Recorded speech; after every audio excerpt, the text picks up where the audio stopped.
Hello, everybody. My name is Gravity Groove. That's what I go by on the internet. And normally this would be an episode of Not Safe for Work Magic or some other gaming project, but I wanted to talk about something for a little bit because I posted a video of myself singing recently and talked a little bit about the fact that I'm on the spectrum. I'm formally diagnosed as autistic and have been for about 10 years now. I've always been honest with people since my diagnosis, and it's never really made my life any easier. Before it was official, I was still me. I was still autistic. You understand that it's a neurological difference. Like, my brain is built different. Y'all run on Windows and I run on something else. It's just the way it's always been. When I was young, I used to think that I was an alien who learned human speech. It's in one of my earliest notebooks, probably from second or third grade. I've said it often. It's the only thing that kind of made a little sense to my brain for how I could look like you and have a body like you, but feel entirely other and be treated as such. I'm still plagued with all the sensory issues that autistic people normally have, the things we know as classic now. Difficulty with eye contact, light and sound sensitivities, like I'll often wear signal reducing earplugs or sunglasses in environments that other people don't need them. I've had problems with directionality for most of my life. Some form of dyspraxia, I think is what it's called. Autoimmune disorders. I was born with extremely severe asthma and have almost died or actually suffocated and been brought back more than once. And also irritable bowel syndrome, which can be stress affected, which can cause days and days of pain, and is just radically out of my control, and apparently is a comorbidity with autism. There are so many additional hurdles that people on the spectrum have to overcome that I don't think regular people ever know. They tend to think of autism only as, maybe learning disabilities, maybe difficulty with speech, or maybe even being nonverbal in some cases, which all those things can happen, but so can I. And I was originally diagnosed as Aspergers syndrome, but that classification doesn't really exist anymore. We're all part of the big tree. I got in trouble in school, just, of course I would have. I did things that normal kids didn't do, like just get up from my desk and walk around the classroom whenever I felt like it, for no reason. Couldn't tell me to stop. Didn't matter.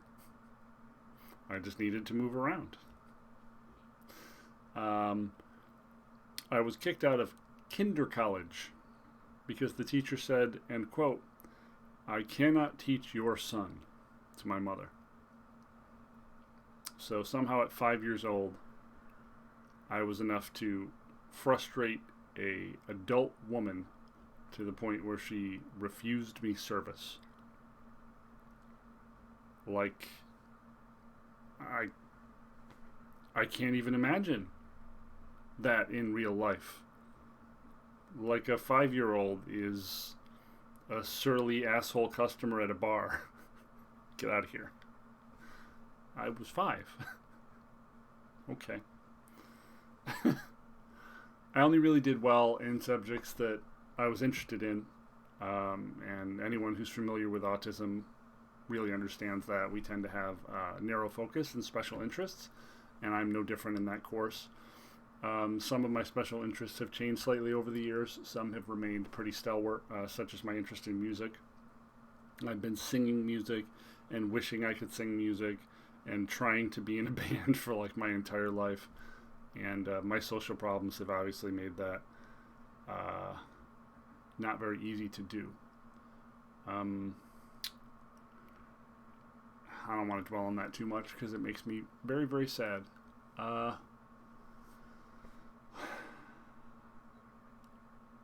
I would only perform really well in subjects I was interested in, and when I did, I would outpace everyone around me by a lot, and it would freak teachers out.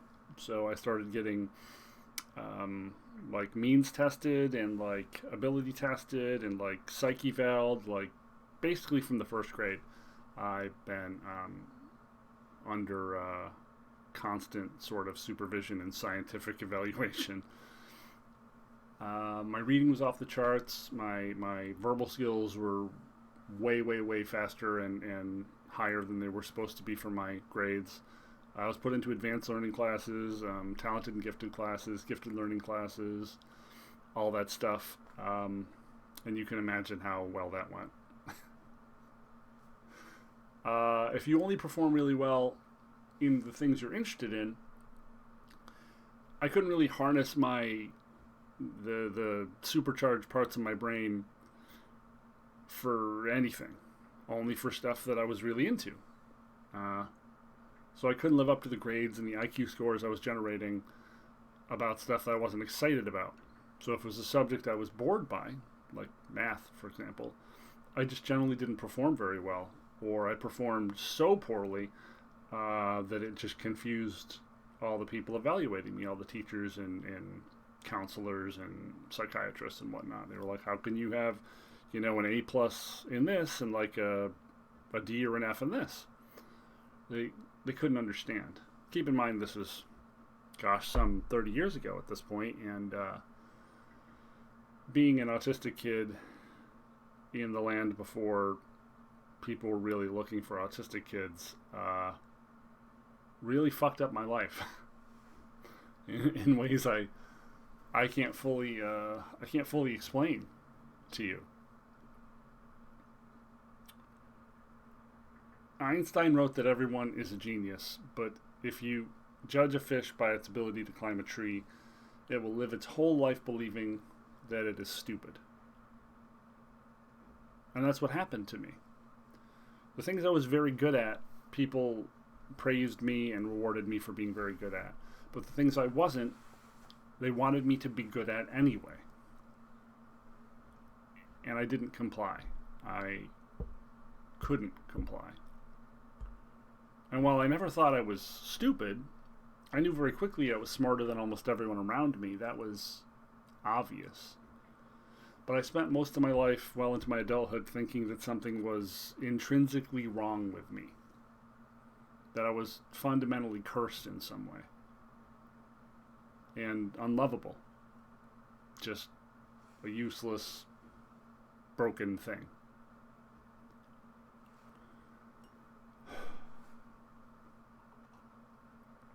I got beat up pretty much constantly as a kid. Because you know that kids and adults do this same thing where they want to destroy the thing that is different. They want to hammer down the nail that sticks up. It's why we still have racism and sexism and people who hate gay people and trans people, because they're different, and for whatever reason, neurotypical human nature is to just fucking shit all over them. So I got made fun of, I got beat up. I had life-threatening asthma that made me even attempting to run away from bullies something that could possibly kill me.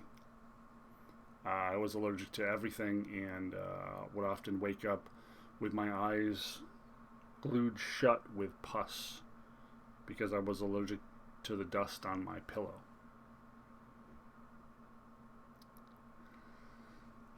I had to carry around a fanny pack with like several inhalers in it, one being a very powerful corticosteroid that I was having to take from a very young age because it was just that bad. That fanny pack got me beat up more times than I can remember. I was the one kid with one, and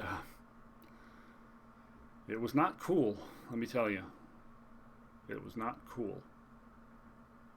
I've also always had my hair like this, so on top of everything else, I've spent a large portion of my life having faggot yelled at me from preppy assholes and jocks and various other pieces of human shit that would like to see me suffer.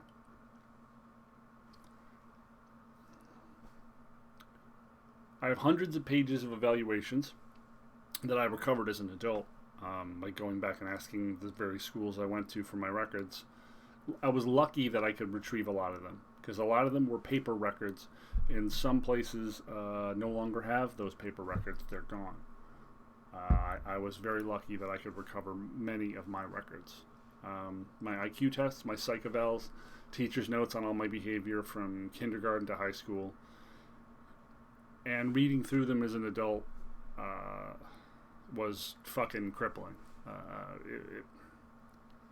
It was miserable. I felt like I was in mourning for myself for weeks reading through those.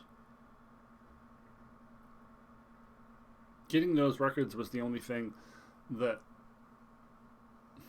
could lead me to, I guess, validating or verifying who I am to my government. Because if you have this condition and you attempt to register yourself with your condition as a disabled person, they really don't want you to. They will do everything they possibly can in their power to try to humiliate you and make it difficult for you to have that closure. I went to school before autism was commonly looked for, so no one really knew what we were. They labeled me with all the things that they label autistic kids with in that time period: ADHD, oppositional defiance disorder, a bunch of other things, depressive disorders, etc. They were all inaccurate. They tried to put me on Ritalin when it was still one of those sort of experimental medications. Apparently, Henry Rollins was put on the same medication when he was younger than me. They also tried me on some of the first generation antidepressants. None of the stuff helped. It only made me worse. Made me lose weight. Made me ill. Made me kind of just there. Like I was a zombie. I had no support. This is something that you can improve upon if you are the parent or friend of an autistic person, or you yourself are an autistic person in a more modern time where people seem to be more aware and care more about these sort of things. But I had no support. My parents were divorced before I really understood. My mother worked multiple jobs to try to support an asthmatic and autistic child, and she didn't know how to handle me at all. Remember that neither I nor her knew I was autistic, so my relationship with her was always and is still lousy. I didn't have many friends, and the ones I had were usually because they pitied me. That's not that surprising. I'm sure a lot of other people on the spectrum can relate to that. Eventually, because of all the abuse at school, the difficulty learning, the odd behavior, the just constant issues, and me being sent to detention for every other fucking thing I ever did or thought or felt. And the horrible stepfathers, that really broke me. Eventually my mom, started dating again, and she picked absolutely horrible men. And again, I was autistic, so my weird behavior to some alpha male who goes out and hunts deer, they didn't tolerate it well. So I got yelled at and slapped around and hurt and physically thrown off a porch. I got beaten in front of a church. I remember all these things viscerally, even though I'm decades removed. All this stuff made me suicidal. I got to a point where I just didn't want to be anymore. And for a long time, my love of music up to that point had turned to finding the saddest and most nihilistic music I could find, to try to find voices that related to how I felt. And I wrote the lyrics to a Nine Inch Nails song called The Downward Spiral in one of my notebooks. And the song's basically like kind of an ode to suicide. Well, a teacher who was apparently going through my things every week, and I didn't know that, read it, and I was reported by the teacher to someone or something, and it set off a chain reaction of things that resulted in my mother okaying the state to commit me to an insane asylum. Yeah. I've people who've known me close over the last few years, 20 years, they might already know this about me, but this isn't something I've ever shared publicly.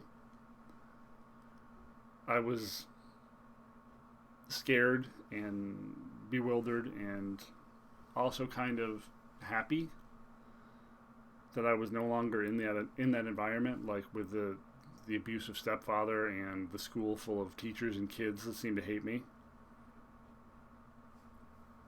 The constant supervision at this insane asylum, though, which, by the way, was an insane asylum for kids. There were kids in there who had tried to kill themselves 4, 5, 6 times. There were kids in there who were 11 or 12 who tried to run over a neighbor with a car.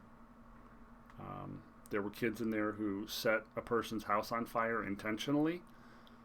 There were kids in there who had violent outbursts, and I got to see kids my age and younger get picked up by full-grown men and thrown into a padded room and shoved with needles while they screamed and kicked.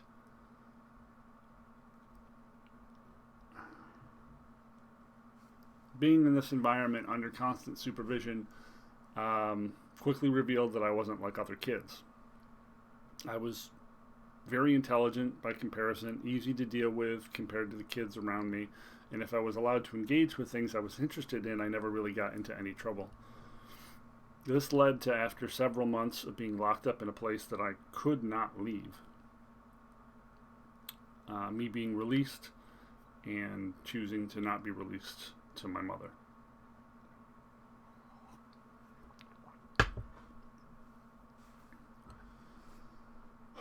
There's a lot more to this story. My life has been really turbulent and fucked up, but I actually started working on another book a few months ago, and hopefully I can at some point like drag myself across the fucking emotional glass and coals of that process to finish it. It's probably 20 pages in at the moment. The one book I have written, I wrote myself, I published myself, I edited myself. It's on Amazon. It talks about some of the ways that I've dealt with being autistic and the sort of, I guess, observations I've had and the systems I've created to try to make it make sense for me. And I started writing that book before I knew I was autistic. I just knew that I was so much different than everyone around me, and the way I thought was so weird to everyone. I needed to find a way to make sense of it, to codify it somehow. And I would use sort of apathy and a kind of Zen / nihilism to remove my emotionality from a lot of situations, to try to teach myself how to not panic or overreact or freak out in situations where normally I would. I'm not doing a very good job describing what the book is. There's a link in the information below if you're interested to find out what it is. Most people who've bought it from me have bought it locally. Some people have bought it online, and I've gotten messages from people that they really appreciated it, and some have gone through it with their autistic kids. Some autistic people have bought it and read it and said a lot of it makes sense to them. So I do hope that in part of making the book and releasing it was a hope that I could communicate with other people like me and maybe help them, as I had no help. I had absolutely no fucking help the entire goddamn way, and it was pretty fucking miserable. Today, I'm a middle-aged man who still struggles every day with my condition. I've been chronically or underemployed ever since I managed to complete my my education, which is 3 2-year degrees. They're on the wall behind me. I spent so much time in interviews, but I could never get the jobs I was trained for because, well, you know why. Autistic people don't interview well. That lacking social adaptability, that lacking of social awareness, that inability to really effectively pick up on cues and understand what a phrase really means, basically meant that it didn't matter how well I did in school. It didn't matter how smart I was or how much merit I could demonstrate. I couldn't make it through an interview. I was never going to make it through an interview. It was always going to come out in some way. The interviewer was going to get a sniff of me, and they were going to know I was weird. They were going to know I was off. They were going to see a tick or notice the way I didn't look right at them, and that was going to be it. That was just always going to be it. It would always reveal that I was weird or odd or off, and that would result in me not getting hired. I am officially classified as disabled as a result of going through a lot of bullshit and months and months and months of trying to get my paperwork, and my differential diagnosis was recognized. I went through 2 or 3 different doctors, several of which did not know about one another, and they came to the same conclusions about my condition. Combining those diagnoses along with my previous records, I succeeded in getting my disability diagnosis made official, and I am disabled according to the state and the federal government, and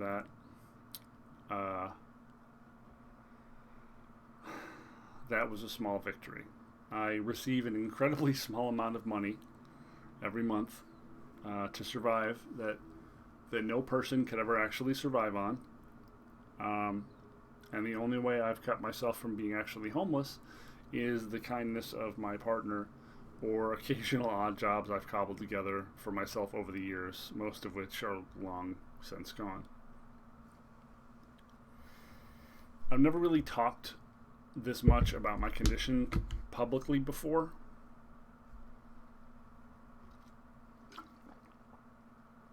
And honestly, I'm a little freaked out about it. There it is. Currently, what am I doing?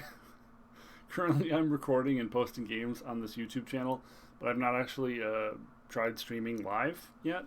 I'm not sure what software I would need or how to set it all up and all that crap, or if people would even want to engage with me. But I do hope somehow, at the very least, that I'm setting a good example for people on the spectrum, and I would like to showcase what we can be like and what we can do. And I know we're all different. It's a super broad spectrum. I've known a lot of autistic people, and we all have slightly different proclivities and presentations, but there's way more commonality I have with spectrum folks than NTs, and it's not even fucking close. Pardon my language. I've always been frank with how I speak, and part of that is kind of verified. There have been studies that have borne out that people who use profanity are more intelligent on the whole than your average American or person, and that using profanity can actually be a successful way to mitigate pain responses, such as when you stub your toe. You know, you can shout fish or you can shout fuck. One is going to actually mitigate your pain response, the other isn't. There have actually been studies on that. It's actually super interesting. So I've always just been very, very blunt about myself, and that tends to be an autistic trait too. I say who I am and what I mean and how I feel, and I don't need for anyone around me to reinterpret what I said as, oh, that's what this means. No. That's a you thing. That's a neurotypical thing. The thing you say is not what it means. The thing you say is never what it means. It means these 14 other different fucking things. I say exactly what I mean. I say exactly how I feel. And I don't like when people try to reinterpret that. That has always angered me. It still does. I know we're all different. I know there are a lot of people who didn't believe me at first when I told them I was autistic, because I don't present as obviously, I guess, as other people, because I'm verbose. Less than 1% or around 1% of people on the spectrum can have a kind of savantism that can present as, you know, an exceptional skill in a category that doesn't really follow the normal rules. And for me, that gift was language, which is really weird considering the difficulty that people on the spectrum tend to have with language, that's the gift I got. It definitely made my life harder because it made people expect more from me and tend to think I was normal even though I wasn't. Having an invisible disability has been the fucking worst thing I could imagine in life. And very lonely. When you have a disability, people can see it's easy for people to support you. It's easy for people to care. But that hasn't really been the case for me.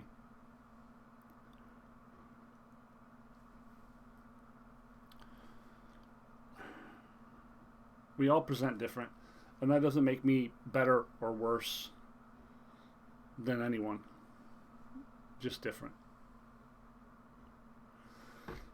Thanks for listening, and if you have any questions or you'd like to ask me anything, or maybe there's a song in my range or of the sort I like that